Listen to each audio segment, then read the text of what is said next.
అందరికీ నమస్తే. ఈరోజు వీడియోలో మనం వినబోయే కథ ఏంటో తెలుసుకునే ముందు, కొత్తగా ఎవరైనా మన ఛానల్ చూస్తున్నట్లయితే తప్పకుండా ఒక లైక్ చేసి ఛానల్‌ని సబ్స్క్రైబ్ చేసుకోండి. ఇక కథలోకి వెళ్తే, వారం రోజులు ఆఫీస్ పని మీద ఊరికి వెళ్ళి, ఆ రోజే తిరిగి ఇంటికొచ్చాను. అప్పటికి నా భార్య శ్రీజ ఆఫీస్ నుంచి ఇంకా ఇంటికి రాలేదు. ఆ అమ్మ నేను రావటం గమనించి నా చేతిలో ఉన్న బ్యాగ్‌ని తీసుకొని, "నాన్న వాసు, ప్రయాణం అది బాగా జరిగిందా?" అడిగి వేడిగా ఒక కప్పు కాఫీ తెచ్చిచ్చింది. అమ్మ చేతి కాఫీ తాగాక ప్రయాణం చేయగా వచ్చిన అలసటంతా తీరిపోయినట్టు అనిపించింది. కాసేపటికి స్నానం అది ముగించుకొని సోఫాలో వచ్చి కూర్చున్నాను.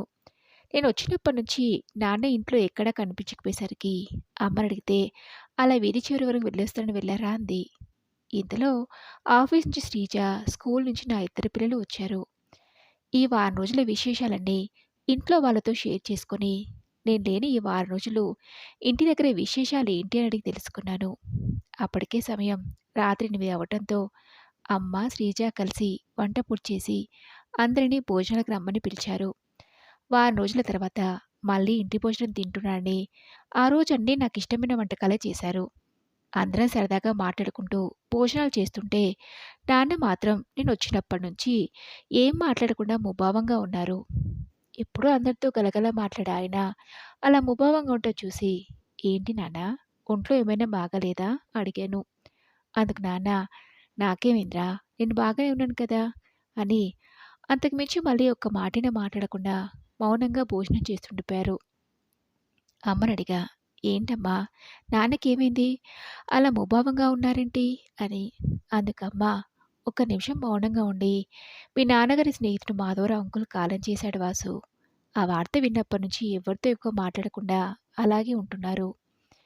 మాధవరావు అంకుల్ చనిపోయిన వార్త విన్న నాకు బాధేసింది. ఆయన, నాన్న ఇద్దరు మంచి స్నేహితులు. ఒకే స్కూల్‌లో పనిచేసేవారు. నాన్నకంటే ఆయన ఒక సంవత్సరం వయసులో పెద్ద. తన కొడుకులు ఇద్దరు విదేశాల్లో ఉంటున్న కారణంగా మాధవరావు అంకుల్ ఇంతకాలం ఓల్డేజ్ హోమ్‌లో ఉన్నారు. స్నేహితుడు పోయిన వార్త విన్న ఎవరికైనా ఆ మాత్రం బాధ ఉండడం సహజమే కదా అనుకుని, ఆ మరుసటి రోజు నుంచి నా పనిలో నేను ఉండిపోయాను. అలా వారం రోజులు గడిచాయి. అయినా నాన్నలో ఎటువంటి మార్పు లేదు. మాధవరావు అంకుల్ చనిపోయి అప్పటికి 10 రోజుల పైగానే అయినా, నాన్న ఇంకా అలాగే ఉండడం చూసి, ఇంకా ఆయన గురించి ఇలా బాధపడుతూ కూర్చుంటే, మీ ఆరోగ్యం ఏం కావాలి నాన్న అడిగాను. నా మాటలకి, "అదేం లేదురా వాసు, పోయిన వాళ్ళతో మనము పోలేం కదా" అని ఆగారు. "మరి ఇంకేంటి నాన్న, ఎందుకలా ముభావంగా ఉంటున్నారు?" అడిగాను. అందుకు నాన్న, "నాకోసారి మన ఊరికి వెళ్ళాలనుందిరా వాసు, తీసుకెళ్తావా?" అడిగాడు. "మన ఊరికా? ఇప్పుడు మీరున్న ఈ స్థితిలో అంత దూరం వెళ్ళటం అంటే మాటలా? మొన్నటి వరకు మీ గురించి మాత్రమే కంగారుగా ఉండేది. ఇప్పుడు అమ్మ ఆరోగ్యం కూడా అంతంత మాత్రంగానే ఉంటుంది. మరి ఇలాంటి పరిస్థితిలో అంత దూరం వెళ్ళటం అవసరమా నాన్న? అయినా ఇప్పుడు మనకు అక్కడ ఏముందని? అంతకుముందంటే ఊర్లో ఉన్న పొలం అప్పుడప్పుడు మన ఇంటిని చూడటానికి వీలు కల్పించుకుని వెళ్ళేవాళ్ళం. ఇప్పుడు ఆ పొలం లేదు. ఉన్న ఇల్లు మనది కాదు. మరెందుకు నాన్న ఉన్నట్టుండి మన ఊరికి వెళ్దాం అంటున్నారు?" అడిగాను. అందుకు నాన్న, "ఒరేయ్ వాసు, నేను మీ దగ్గర ఉంటున్నది ఈ 10 సంవత్సరాల నుంచే. మిగతా 65 సంవత్సరాలు మన ఊళ్ళో, అక్కడి వాతావరణం, అక్కడి మనుషుల మధ్యనే ఉన్నాను. ప్రతి వ్యక్తికి పుట్టిన ఊరితో అనుబంధం ఉండటం సహజమే కదా! అంతెందుకు, చదువుల కోసం, ఆ తర్వాత ఉద్యోగాల పేరిట ఎక్కడున్నా మీరు మన ఊరు చూడాలని రాలేదా? ఈ 10 సంవత్సరాల్లో కూడా ఎన్నోసార్లు నిన్ను అడుగుదామని అనుకున్నాను వాసు. నన్ను, మీ అమ్మని ఓసారి ఊరికి తీసుకెళ్ళరా అని. కానీ మీరెప్పుడూ మీ మీ పనుల్లో బిజీగా ఉండటం చూసి అడగలేకపోయాను. కానీ ఇప్పుడు తప్పడం లేదురా. ఇప్పుడే నా పరిస్థితి ఇలా ఉందంటే ముందు ముందు ఇంకెలా ఉంటుందో నేను ఊహించగలను. అందుకే అడుగుతున్నాను. కాదనకు వాసు" అన్నారు నాన్న. నాన్న అలా కోరుకోవడంలో తప్పులేదు కానీ, ఇలాంటి పరిస్థితిలో అమ్మని, నాన్నని అంత దూరం తీసుకెళ్ళటం అంటే ఎలా అనే ఆలోచనలో పడి, ముందు నాన్నతో, "సరే నాన్న, తప్పకుండా మిమ్మల్ని మన ఊరికి తీసుకెళ్ళే ప్రయత్నం చేస్తానని" చెప్పి, నా తమ్ముడు రఘుకి ఫోన్ చేసి విషయం చెప్పాను.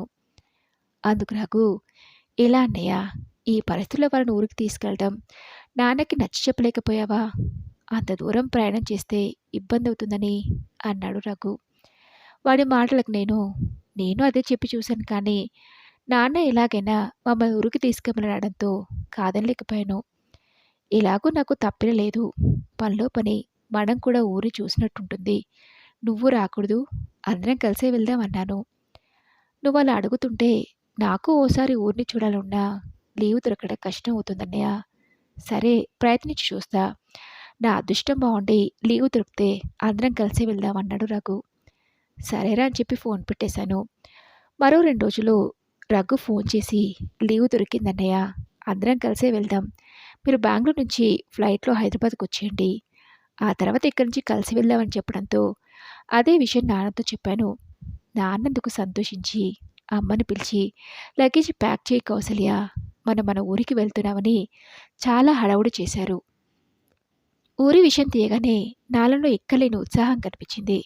రఘు చెప్పినట్టే అందరం ఫ్లైట్‌లో బెంగుళూరు నుంచి హైదరాబాద్‌కి వెళ్ళి అక్కడి నుంచి ట్రైన్‌లో ఊరికి బయలుదేరాం. చాలా కాలం తర్వాత అంత దూరం ప్రయాణం చేసినందుకు అమ్మ నాన్న ఆరోగ్య పరిస్థితి ఎలా ఉంటుందో ఏంటో అని కంగారు పడ్డాను. కానీ నేను ఊహించినట్టుగా ఏమీ జరగలేదు. ప్రయాణంలో కూడా అమ్మా నాన్నిద్దరూ చాలా ఉత్సాహంగా ఉన్నారు. హైదరాబాద్ నుంచి 6 గంటల ప్రయాణం తర్వాత ఊరికి చేరుకున్నాం. ఊళ్ళో అప్పట్లోలాగా పొలం లేకున్నా మా విజయకి ఇంకా కొంతమంది బంధువులు ఊళ్ళోనే ఉన్నారు. ఊళ్ళో దిగగానే నాన్న ముందు విజయక్క ఇంటికి వెళ్దాంరా వాసు, టాక్సీని అటే వెళ్ళమని చెప్పన్నారు. నిజమే, విజయక్కని చూసి చాలా కాలమైంది. ఊరికొచ్చి ముందు తన దగ్గరికి రాకుండా వేరే వాళ్ళ దగ్గరికి వెళ్ళామని తెలిస్తే బాధపడుతుంది. ఒరే వాసు, పెద్దవాడు అయిపోయారా, అందుకే నీ కళ్ళకి ఈ విజయక కనిపించలేదు కదా అంటూ తన మాటలతో చంపేస్తుంది.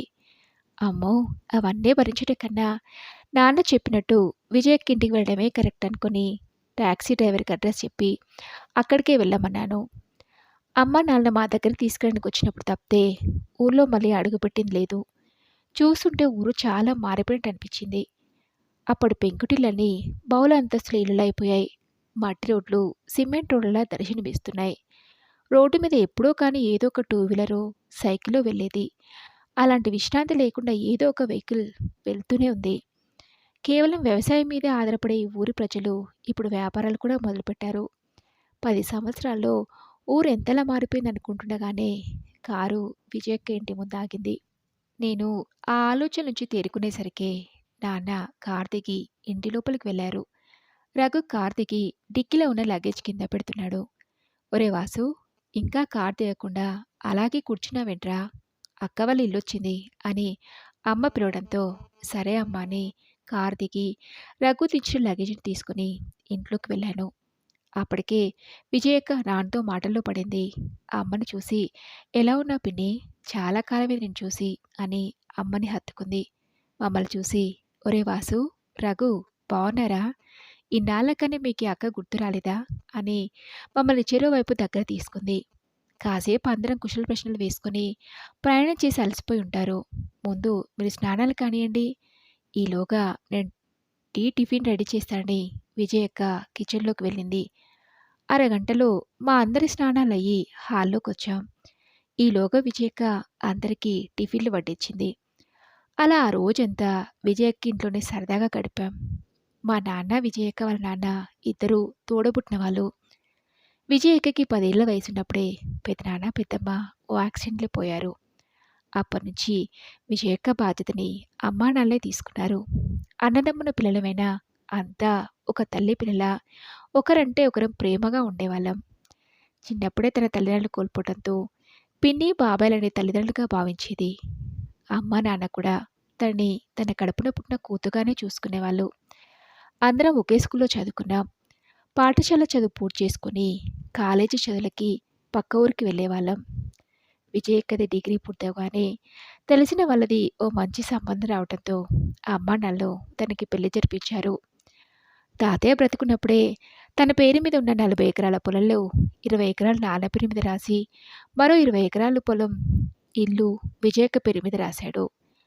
తల్లిదండ్రులు లేని పిల్ల కదరా, ఈ ఇంటిని తన పేరు మీదనే రాస్తున్నాను, నీకేం అభ్యంతరం లేదు కదా అని తాతయ్య నాన్నని అడిగితే, కావాలంటే నాకిచ్చే 20 ఎకరాల పొలం కూడా విజయ్ పేరు మీదనే రాయండి నాన్న, మాకు మా పిల్లలు ఒకటేను, తాను ఒకటి కాదు కదా అన్నారు నాన్న. అలా విజయక్కకి పెళ్ళైన అదే ఇంట్లో ఉంటుంది. నాన్న రిటైర్ అయ్యేంత వరకు అమ్మ నాన్నలు విజయక్క కోరిక మేరకు అదే ఇంట్లో ఉన్నారు. ఆ తర్వాత నేను, రఘు అమ్మానాన్నని మా దగ్గరికి రమ్మని ఒత్తిడి చేయడంతో గత 10 సంవత్సరాలుగా వాళ్ళు మా దగ్గరే ఉంటున్నారు. అలా నేను, రఘు ఆ మరుసటి రోజు ఊర్లో ఉన్న మా చిన్ననాటి స్నేహితులను, తెలిసిన వారిని కలిసొచ్చాం. అమ్మానాన్నలు విజయక్కతో కలిసి బంధువుల ఇళ్ళకి వెళ్ళొచ్చారు. అలా 4 రోజులు గడిచాయి. అమ్మానాన్నల్లో ఈ 10 సంవత్సరాలు ఎప్పుడు నేనంత సంతోషంగా ఉండడం గమనించాను. అప్పటికే నాకు, రఘుకి ఆఫీస్‌లో సెలవులయిపోవటంతో నాన్నతో "మనం ఇక బయలుదేరాలి నాన్న" అని చెప్పడానికి వెళ్తుంటే విజయక్క పిలిచింది. "ఒరేయ్ వాసు, రఘు ఓసారి ఇలా రండి" అని. ఏంటక్కా అని నేను, రఘు వెళ్ళి తన పక్కన కూర్చున్నాం. వచ్చినప్పటి నుంచి మీతో ఒక విషయం గురించి మాట్లాడదామంటే ఏదో ఒక పనిలో ఉంటూ ఏదో అసలు వీలు కావడం లేదు అంది. దేని గురించి అని నేను, రఘు ఒకరి మొహాలు ఒకరు చూసుకొని ఏంటక్కా ఏదైనా ముఖ్యమైన విషయమా అడిగాను. అందుకు విజయక్క ఓసారి అమ్మ నాన్నని ఎలా ఉన్నారో పలకిద్దామని నెల క్రితం వాళ్ళకి ఫోన్ చేశాను. ఇద్దరూ చాలా డల్‌గా మాట్లాడారు. నిజానికి వాళ్ళ గొంతులో అంత నిరాశ, నిస్పృహ నేనెప్పుడూ చూడలేదు. "ఏమైందమ్మా" అని అడిగితే, "అమ్మ నాతో ఏమీ చెప్పలేదు." నాన్నని అడిగాను. "ఏంటి నాన్న నాతో చెప్పుకోలేని విషయమా" అని. అందుకు నాన్న, "నేను మీ పిన్ని ఇక మీదట హోమ్‌లో ఉండాలంట విజయ. మాకక్కడ ఉండటం అస్సలు ఇష్టం లేదు" అన్నాడు. నిజానికి ఆ విషయం విని నేనే ఆశ్చర్యపోయాను. పాపం ఆ ముసలి మనసులు ఆ వార్త విని ఎలా తట్టుకుంటాయి? "ఎందుకు? మీతో ఎవరన్నారు" అని అడిగితే, "మీరిద్దరూ ఫోన్‌లో మాట్లాడుకుంటే విని అక్కడ ఉండలేమని" చెప్తూ బాధపడ్డారు. అసలు వాసు ఎందుకలా నిర్ణయం తీసుకున్నాడని అడిగితే, భార్యాభర్తలిద్దరూ ఉద్యోగ బాధ్యతల్లో బిజీగా ఉంటూ మమ్మల్ని చూసుకునే సమయం లేదని, అందుకే ఆ నిర్ణయం తీసుకున్నారని చెప్తూ బాధపడ్డాడు. వాళ్ళు చెప్పింది విని నాకు బాధేసింది. ఆ మాటలు విని మనసుని కష్టపెట్టుకొని బాధపడుతున్న విషయం అర్థమయ్యి, చాలా కాలమైంది కదా! ఓ వారం రోజులు మన ఊరికి వచ్చి వెళ్ళకూడదు బాబాయ్ అడిగాను. నిజానికి నాకెప్పటినుంచో మన ఊరికి రావాలని ఉందమ్మా. ఇక మీదట మళ్ళీ చూస్తామో లేదోనని. కానీ వాసు ఏమంటాడో అన్నాడు. మళ్ళీ ఒకసారి అడిగి చూడండి బాబాయ్. వాడు కాదనడు అన్నాను. అప్పుడు కొన్ని రోజుల కోసం వాళ్ళని ఊరికి రమ్మన్నా, ఆ తర్వాత నేను ఈ నిర్ణయం తీసుకున్నాను. ఇక మీదట వాళ్ళని నా దగ్గరే ఉండమని, చూసుకోవాలని. ఇది మిమ్మల్ని తప్పుపట్టి తీసుకున్న నిర్ణయం కాదురా. నాకు తెలుసు. అమ్మానాన్నంటే మీ ఇద్దరికీ ప్రాణమని. ఇప్పుడున్న ఈ బిజీ జీవితంలో పడి వాళ్ళని సరిగ్గా చూసుకోవడం లేదని, మీరు ఆ నిర్ణయం తీసుకుని ఉంటారని నేను అర్థం చేసుకోగలను. కానీ వాళ్ళని హోమ్‌లో చేర్పించడం వద్దురా. అయినా వాళ్ళ మధ్య ఉన్నంత సంతోషంగా ఎన్ని సౌకర్యాలున్నా ఆ హోమ్‌లో సంతోషంగా ఉండలేరు. అయినా వాళ్ళింకా ఎన్నాళ్ళు బ్రతుకుతారని నా దగ్గరే ఉంటారు. మీ బావగారు కూడా అదే అన్నారు. ఇక్కడికొచ్చిన తర్వాత పిన్ని, బాబాయిలతో మాట్లాడితే మొదట నిరాకరించినా, ఆ తర్వాత నా బలవంతం మీద ఒప్పుకొని, ఇక మీదట తాను పుట్టి పెరిగిన ఇంట్లోనే ఉండబోతున్నానని బాబాయ్ చాలా సంతోషించాడు అని చెప్పిందక్క. మేమెక్కడ అమ్మాళ్ళ పట్ల మా బాధ్యతను మర్చి ప్రవర్తిస్తున్నామని అక్క అనుకుంటుందేమోనని. లేదక్క, అమ్మాళ్ళని చూడలేక కాదు. మేమిద్దరం ఉద్యోగం వెళ్తే, పిల్లలు స్కూలుకి వెళ్తే వాళ్ళిద్దరే ఇంట్లో ఉండేది.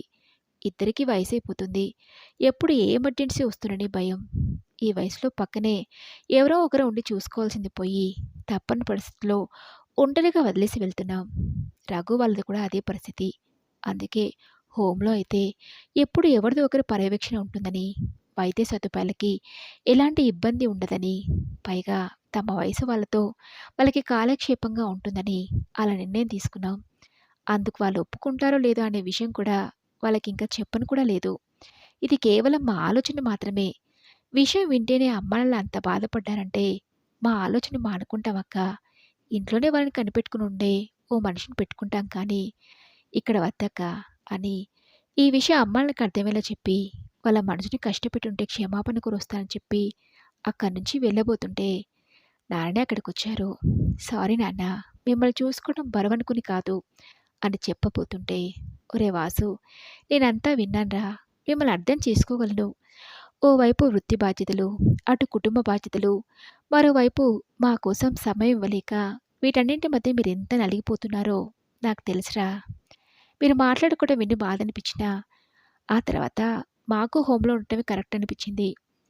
అప్పుడే విజయ్ ఫోన్ చేయటం, ఊరికి రావటం, ఆ తర్వాత తను మమ్మల్ని ఇక్కడే ఉండిపోమంటం జరిగిపోయాయి. మీరెంతో మాకు తను అంతే. ఇక్కడైతే ఏంట్రా వాసు, తను కోరుకున్నట్టు నేను, మీ అమ్మ ఇక మీదట ఇక్కడే ఉంటాం అన్నాడు నాన్న. లేదు నాన్న, అమ్మ మీరు మాకు దూరంగా ఉంటే ఎలా ఉన్నారు ఏంటని కంగారుగా ఉంటుంది. మేమే ఇంకేదైనా నిర్ణయం తీసుకుంటాం కానీ, మా దగ్గర ఉండవని మాత్రం చెప్పొద్దు నాన్న అన్నాను. లేదురా వాసు, నాకు కూడా చివరి రోజుల్లో సొంత ఇంట్లో, సొంత మనుషుల మధ్య ప్రాణం పోయిందని తృప్తి ఉంటుంది కదా! ఇలాగే ఎప్పుడైనా సెలవు దొరికినప్పుడు వచ్చి చూసి వెళ్తుండండి అన్నారు నాన్న. అమ్మని నేను కూడా అదే అని తెలిసి, వాళ్ళిక మీదట ఇక్కడ ఉంటేనే సంతోషంగా ఉంటారని అర్థం చేసుకుని, నేను రఘు తిరిగి వెళ్ళిపోయాం. మరి ఇదండి రోజు కథ. ఈ కథపై మీ విలువైన అభిప్రాయాల్ని నాతో కామెంట్ బాక్స్‌లో షేర్ చేసుకోండి. అలాగే ఈ కథ మీకు నచ్చితే తప్పకుండా ఒక లైక్ చేసి ఛానల్‌ని సబ్స్క్రైబ్ చేసుకోండి. మరొక మంచి కథతో మళ్ళీ కలుసుకుందాం.